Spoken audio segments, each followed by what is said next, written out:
All right, Alexander, let's do an update on Ukraine. And I think a good place to begin is the UK and some of the statements coming out of the UK.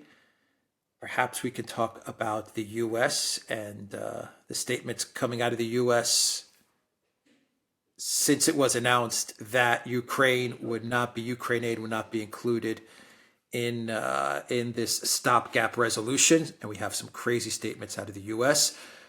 And then maybe we could talk about what's actually going on in the moment on the front line. So maybe we're doing things a bit in reverse this time. We usually start with what's going on the front lines, but I really want to get to the crazy comments coming out of the UK and the US. So let's begin with the UK.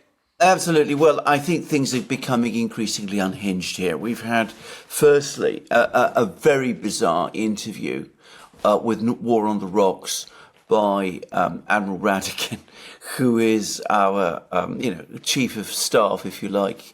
He is the head of the British military. All is going well. The Russians are on the brink of collapse. All we need to do is keep going. And not just that the Russians are on the brink of collapse, but the military in Russia is on the brink of collapse. And the whole country is apparently on the brink of collapse. I'm summarizing hugely, but in essence, that is what he said. Then we had this extraordinary statement from Grant Shapps, who is our new defense secretary. And he comes out and he says that Britain is now seriously thinking deploying troops to Ukraine itself on training missions there, and that British ships, the British military might play a role in escorting Ukrainian grain ships. So that would imply some level of direct involvement by Britain in the war. Within hours, the Russians responded, firstly with a strong message on his Telegram channel from Dmitry Medvedev, making it absolutely clear that as far as the Russians are concerned, any British troops in Ukraine are targets. The Russians will come after them. And of course, Medvedev also spoke about, the fact that the whole situation was becoming dangerous and that there were some crazy people in the West. He used a very strong word. He called them morons, in fact, were dragging the world towards World War III. That was what Medvedev said. And then a few hours later, we got a comment, we got a major backtrack from our Prime Minister, Rishi Sunak. He then came out and said, well, actually, that's not what we're going to do. What Grant Shapps says has been misunderstood. He wasn't talking about sending troops to Ukraine now. He means after the war. He doesn't really explain the comments about the grain ships and escorting the grain ships or anything like that. But it's clearly a major backtrack. And then just a few hours after this, we get an equally crazed, in fact, completely unhinged article in the Daily Telegraph from the former British Defence Secretary, Ben Wallace. Again, Ukraine is on the brink of victory. The Russians have suffered staggering losses. 2,500 tanks have been destroyed. Thousands of machines are destroyed. Their army is on the brink of collapse. The country is on the brink of collapse. What we must do is give Ukraine everything Ukraine wants, everything Zelensky wants. He's disclosed, by the way, independently, that he was pressing Sunak to give Ukraine another $2 billion of aid, £2 billion of aid, my correction. So he was wanting to get Ukraine to be provided with even more aid. Oh, and by the way, he slipped out the fact over the course of this article that Ukraine's, the average age of Ukrainian soldiers is now above 40. He says this is all because President Zelensky cares so much about the future of his country that he's not willing to sacrifice all its young people, but he must now do that because Putin is in the process of mobilizing by stealth the whole of Russia. So everybody, all men apparently, must join the Ukrainian army. Now, I'm going to make a number of conclusions. I think what it shows is that there are some people in Britain who've just completely lost it with this war. They want it to continue. They're very, very concerned and very, very angry about all of this talk about freezes and ceasefires and negotiations and all of these things. They're noticing that the mood is shifting in the United States. They're noticing that the mood is shifting even in Poland. Perhaps they've been rattled by the election in Slovakia. We'll talk about all of that some other time. But anyway, the point is that there's clearly a battle underway within the British political leadership between those who want to push for the most extreme solutions, people like Radikin and Wallace, and Sunak, perhaps a little bit more connected to reality, is trying to keep things a bit more under restraint. My own view about the Grant Shapps comments, by the way, is that he was flying a kite. He was sending up a kite. He was wanting to see how the Russians would react to this proposal to send British troops to Ukraine, and how the Russians would react to the suggestion of British troops, in some ways the British, escorting Ukrainian grain ships. And of course, he also wanted to see how British public opinion would react. And you must understand that the British authorities keep very close track on how British opinion moves. I mean, the kind of opinion polls we see published are only, the tip of the iceberg of what goes on. Also, you get letters to newspapers, comments on email, on threads and things. They don't get all published, but they're quickly forwarded to Whitehall. And I'm pretty sure that what happened after the Grant Shapps comments was that there was a massive negative reaction from most of the British population. And Sunak, who's very, very careful, is trying to pull back. But we can see that there are others, Ben Wallace and Radikin and people like those, who want us to press forward. So it gives you a sense of the kind of debate that's taking place in Britain, and it also shows how completely detached from reality people in Britain, those who advocate further escalation, have become. Yeah, Ben Wallace also brought in a World War II reference.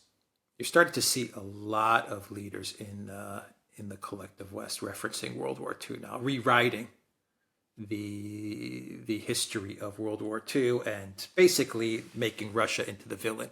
Yeah, that's what they're doing here. Yes, and I think it's just really it's interesting to see everyone in the collective West always referencing World War II now when they're talking about Russia and the conflict in Ukraine. But we have the neocons in Britain, and we have the neocons in the US, which pretty much are in the same state of panic. Yes. Lindsey Graham, he gave an interview. He was on Face the Nation.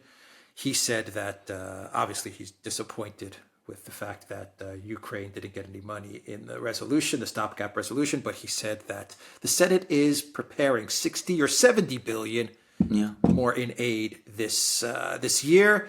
And of course, he told Face the Nation that, look, Ukraine has to win.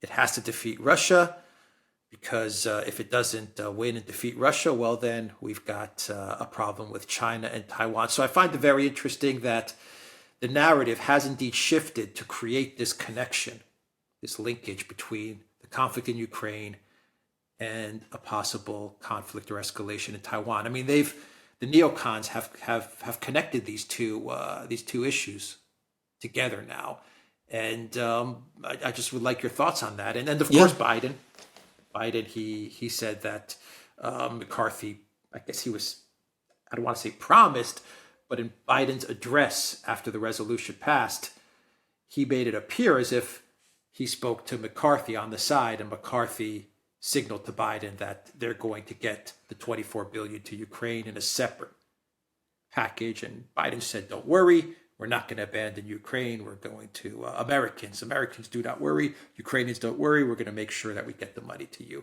Rand Paul is providing resistance. J.D. Vance is providing resistance. in the Senate. They're saying no more money to Ukraine, but all the neocons are signaling that a lot more money is going to be provided to Ukraine.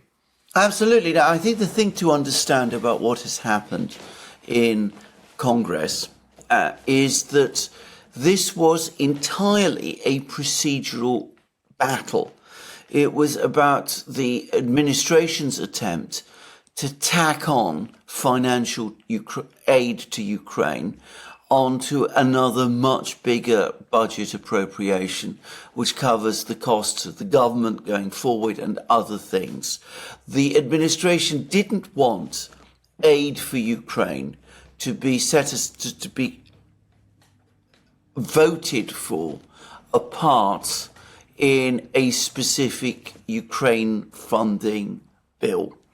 And the reason they don't want to do that is not because they think that a Ukraine funding bill will fail in Congress. There is a majority in Congress, both in the House of Representatives and even more in the Senate, for funding Ukraine.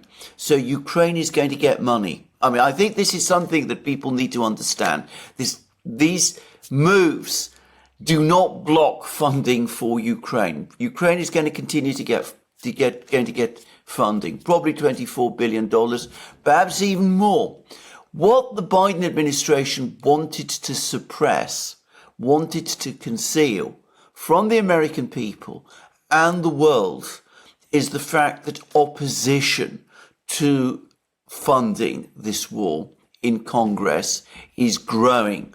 They didn't want the world to see that there's perhaps, I'm just plucking figures out of the air now, perhaps 100 Republicans are going to vote against this allocation. They want to preserve the appearance that there is unity right across the political class in the United States behind this issue, because of course they do not want it to become an issue in the forthcoming presidential election. So that's what this whole battle was all about. This whole argument in Congress was all about. The tactic failed.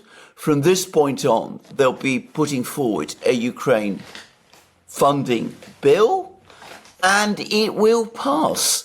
Now, I don't think when Lindsey Graham talks about $60 billion, I think he's talking, I don't think it will be that much. More probably it will be something like $24 billion. But, if $60 billion is what is proposed, there might even be votes for it. It becomes more difficult the more money you propose, but it will pass.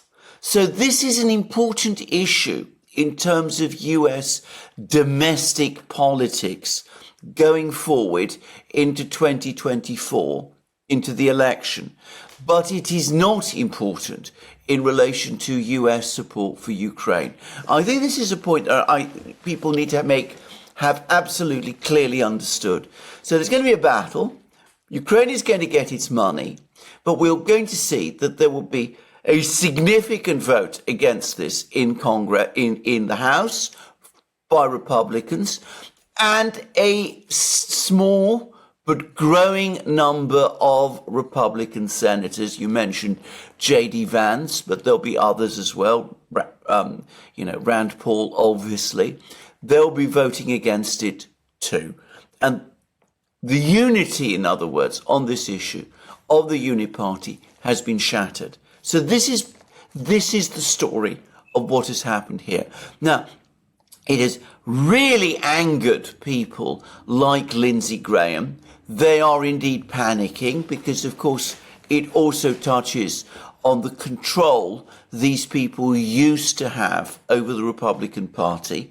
That is clearly slipping now. The Republican Party is slipping out of their control, and that is disturbing for them. But this is all ultimately about domestic politics. And what do you make of the World War II narratives, the China, Russia, Taiwan, Ukraine linkage? Right. The World War II narratives and the China-Taiwan linkage. Again, it's very important. But note that this is specifically an American thing. You get sometimes people like Baerbock weighing in to talk in the same way about China. She calls Xi Jinping a dictator. But basically, if you're talking about Britain, if you're talking about Europe, people in Europe and in Britain are much less interested and worried about China. There is a big, strong, visceral antagonism to Russia, so you can play that up. But there isn't this animus towards, China in Europe and in Britain in particular that there is to Russia. So Ben Wallace, Radakin, those sort of people, they are not talking about China at all. But in the United States, again, it is different because the United States now finds itself in a situation where the neocons have maneuvered it into getting into an adversarial relationship with China. They've been promoting this idea to the American people that China is the great challenge to the United States, that if China overtakes the United States economically and becomes the number one military power, well, that will be bad for the world, but it will also be bad in some way for the United States. This has gained a certain degree of traction. It's gained traction amongst Republicans in Congress and more widely in the country. So the neocons are saying, look, let's talk less about Russia. Let's talk more about China, because that is a better way to mobilize support for Ukraine. Of course, it's easy for them to do this because it's consistent with their original plan, which was to defeat Russia, break Russia, isolate China. So it's an easy thing for them to argue in the United States, and that is why they're doing it. It is incredibly cynical with respect to Ukraine, because, of course, what they're saying at the same time is that Ukraine is being sacrificed not for its own freedom or for its independence, but as part of some great chess game between the United States and China. So we should not overlook the cynicism of this as well. No, these are how psychopaths think. I mean, I was going to say the same thing with the chessboard. It's what we've been saying for a while now with the neocons. Everything is a big chessboard, and here they are now talking about how you have to damage Russia in order to deter China.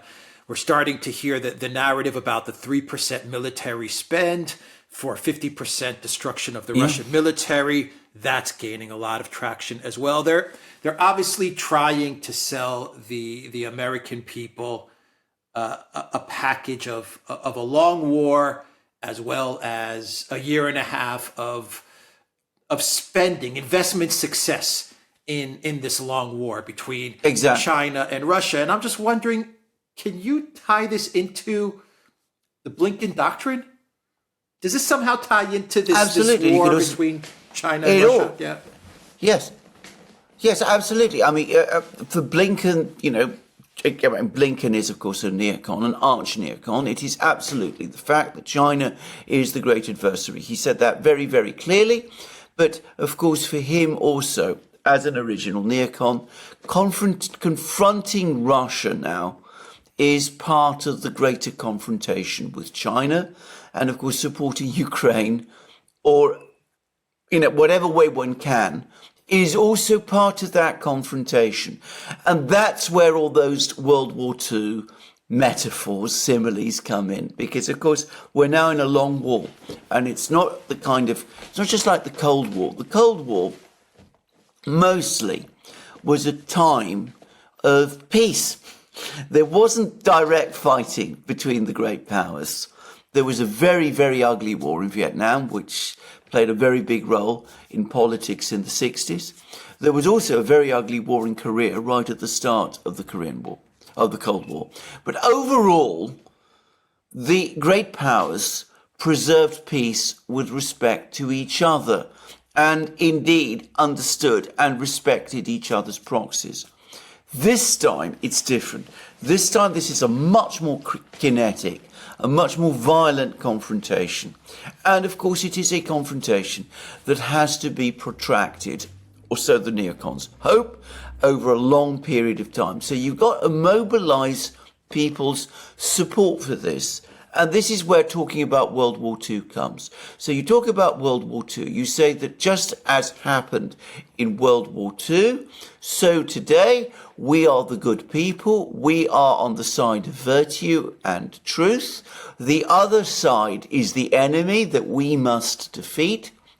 You draw all kinds of false parallels between that war and the struggle that we are in today, and to the best extent that you can, you conflate today's enemy with the enemy that we fought in the Second World War, rewriting history in the process. So this is what is going on. Before you get into the discussion with what's going on the front lines, the fact that they're making Russia out to be the villain in much the same way that that Hitler Germany was the villain in World War II is going to anger the Russians in a way I think the collective West will never understand. That's my take on it. I mean, I can't think of a more provocative, a more insulting narrative to develop for Russia than equating them to the mustache man and rewriting the history of what happened in World War II, so that you erase them from World War II, from any of the victory of World War II. You erase them, and you don't even erase Russia. You somehow you imply at the fact that they were the actual villains in World War II. I mean, it's about as sick and perverse as you can get, but they're doing it. You're absolutely correct about this. Anybody who has any knowledge of Russia knows that the Second World War is one of the most important events in shaping modern Russia's political and emotional identity. Every single Russian family has some connection to what happened in the Second World War. I mean, 27 million people died in the Soviet Union, the greater majority of those from within Russia. For the Russians, it is the fact that they were the country that made by far the biggest contribution to the defeat of fascism and to the defeat of Germany is absolutely fundamental. It's a core issue of their identity. And of course, they will be furious about this. For them, it will be absolute outrage and the deepest type of sacrilege. And it will be further confirmation that the West is out to get them, that it wants to deny everything about their past, their history, their contributions to the world, their positive contributions in the Second World War. It will confirm their belief that the West is implacably hostile to their country, and it will, of course, make them want to continue the war and to increase, to strengthen their alliance with China and their move towards the global south. This is so badly miscalculated, it is almost beyond understanding. But then, of course, the neocons have never really been very interested in what Russians think. In fact, I would argue they've never really been interested in that at all, because they don't think about Russians as people very much, and they don't think about Russian politics, real Russian politics, and real Russian opinions very much either. They see it, as they see everything else, as a pawn on the chessboard, but also, in the case of Russia, as a country which many of them viscerally loathe. Yeah, I don't know. Did you catch the speech from Condoleezza Rice? It's all over Telegram and Twitter. I think she was speaking to an auditorium in Stanford. I'm not quite sure, But she said that she had sat in on the meetings with Putin and his team when she was working for the Bush administration. And she actually said that, okay, Putin is an authoritarian, crazy dictator. She said that. But then she said, Patrushev is not too intelligent. Shoigu is dumb. And Gerasimov is a drunkard. That's pretty much what she said. I mean, I think she actually called Shoigu dumb, stupid. And she said Patrushev is also not that bright. It was, I couldn't believe what I was hearing from Condoleezza Rice, one of the people who orchestrated the Iraq WMD lie, debacle, crime, whatever you want to call it.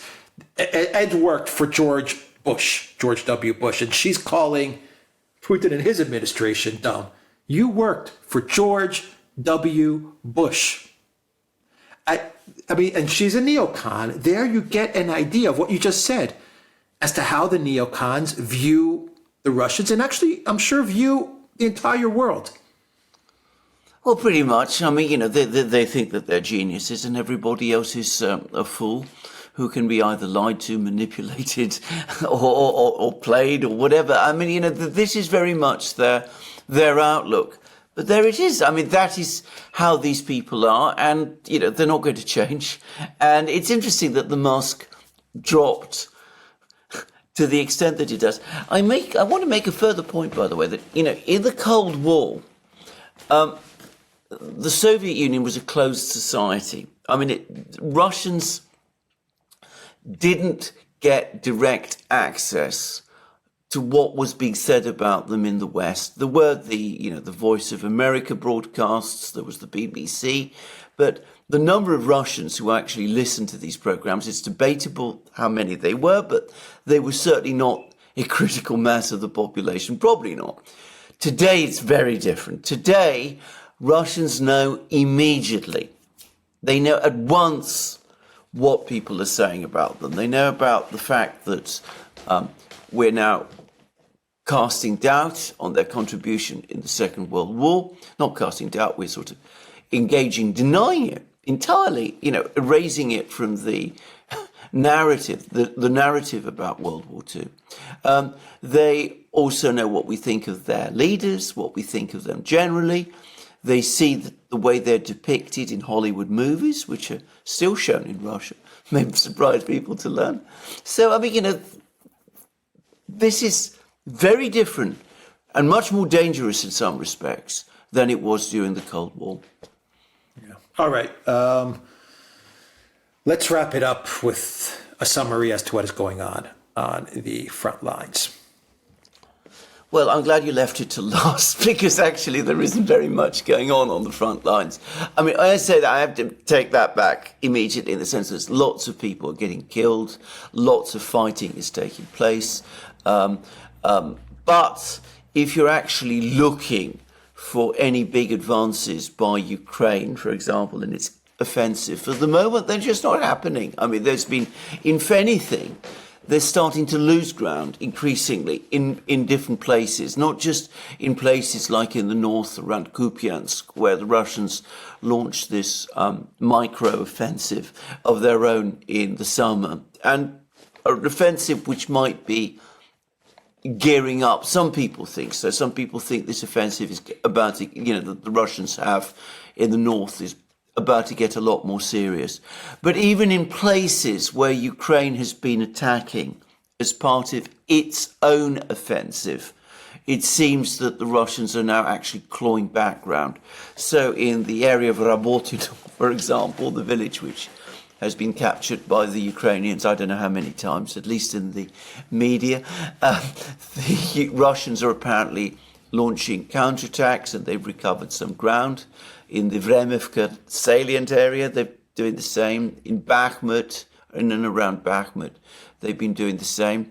So it's basically a stable situation on the front lines, but one in which gradually now we're starting to see a shift with the Russians clawing back the initiative and perhaps starting to introduce more reserves. Now, there is this tantalizing suggestion that the Ukrainians are thinking of some kind of big operation across the Dnieper, that they're going to try and, this is presumably their last ditch effort, that they're going to try and send men in boats across the Dnieper, kind of try to break into the Russian defences that way, and that this might happen at the same time as there's another Ukrainian attempt to recapture the Zaporozhye nuclear power plant. The Russians have been talking about this a lot. Whether the Ukrainians really are planning that, I can't say. But if they are, it seems to me an extremely foolhardy idea. But one way or the other, it would certainly, I think, be, by this point, their last throw. Their major offensive, the big plan to try to break through on the front lines, through, the Surovikin line, all of that up to this point has been a failure. And I noticed that even the Institute for the Study of War, this neocon outfit run by the Kagan Nuland family, basically, as far as I can see, even they now seem to be admitting that the Russians are now attacking in more places than the Ukrainians are. At least that was my take from their latest summary. Yeah, you're hearing a lot about the ZMPP now as well. It's just Zelensky sees this whole thing as a movie. Everything they do, all the decisions they make, we'll end it on this point. We've said this many times. All the decisions they make are cinematic in scope, and he's now come back to the seizing of the Zaporozhye nuclear power plant. Right? I mean, that's going to get him the money and support that he needs, since the big counteroffensive failed, and we can see the damage that has done. Exactly. That's exactly what it's all about. I mean, this is he thinks like an actor and a film director. He doesn't see war. He's not somebody who understands war well, and I don't think he's interested in war as such. He's more interested in the theatre of the thing than in its substance. And of course, this is a disaster for Ukraine. All right, we'll end it there. The Duran.locals.com. We are on Rumble, ODYSEE, BitChute, Telegram, Rockfin, and Twitter X. And go to the Duran shop. 10% off. Use the code. Good day. Take care.